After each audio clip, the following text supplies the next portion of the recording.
turning point for me, which the pivotal moment, I guess, when I really started gravitating towards country music and, if you will, fell in love with country music, was when my mom married Dwayne Phillips, George Jones's lead guitar player, and he asked me to go out for a summer with him on the road and spend a couple weeks out there, and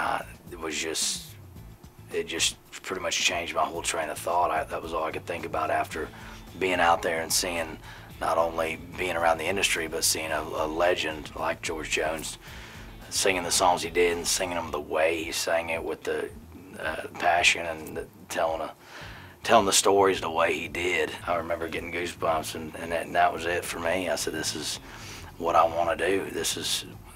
That's what I want to, I want to be remembered like that. I want to model my career after that. I want to be a stylist. I want people to turn on the radio and hear it and go, oh, that's Tyler Farr. The first time I heard Redneck Crazy or saw the title, I was kind of like, okay, here we go. It's another, redneck song. I've heard it a million times. And the lady that pitched me the song said, no, listen, you need to listen to this. It's different.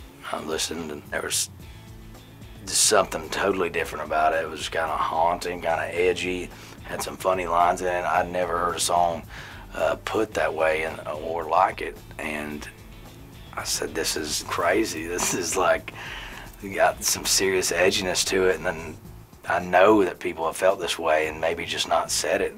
And I didn't even know if it was going to be a single. I just knew I wanted it on my record. It was different, and it was a special song. And after Hot Mess and Hello Goodbye, my first singles I had out, I wrote Hello Goodbye because I'd been there and done that. I'd been through the ex cheating on me and catching her in a driveway, at the wrong time of night, and felt those emotions. Never actually, done the actions in the song, but could relate to the emotions that went along with the actions. And I think a lot of people have been there at some point in their life, and I knew the song was going to be edgy. I knew it was going to be tough. I knew it was going to be a home run, or we wouldn't quite make it to even first base with it. I knew it was going to be sink or swim.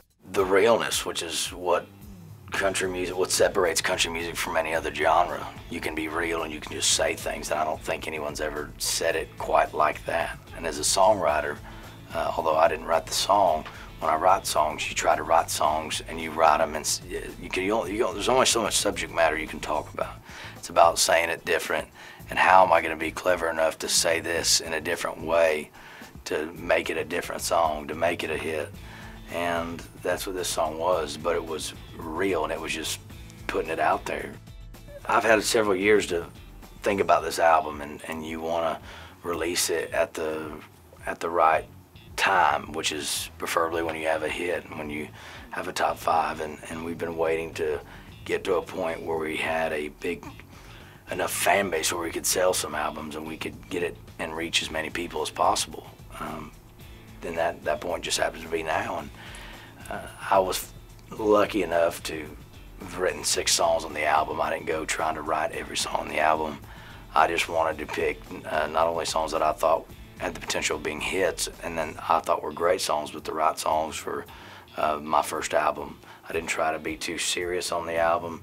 There's some, classic country on there, to songs with a little hip-hop influence, to a Redneck Crazy, which has a kind of rock vibe to it. And I'm just a music lover. I'm a music fan myself, so I listen to everything, and I try to put my twist on country music and make an album that I could put in my truck and my stereo and drive around and listen to from front to end, and not get bored and not go, oh, well, I know what's coming next. The subject, I tried to make each song its own piece and make it something special about the song to differentiate from the rest of them.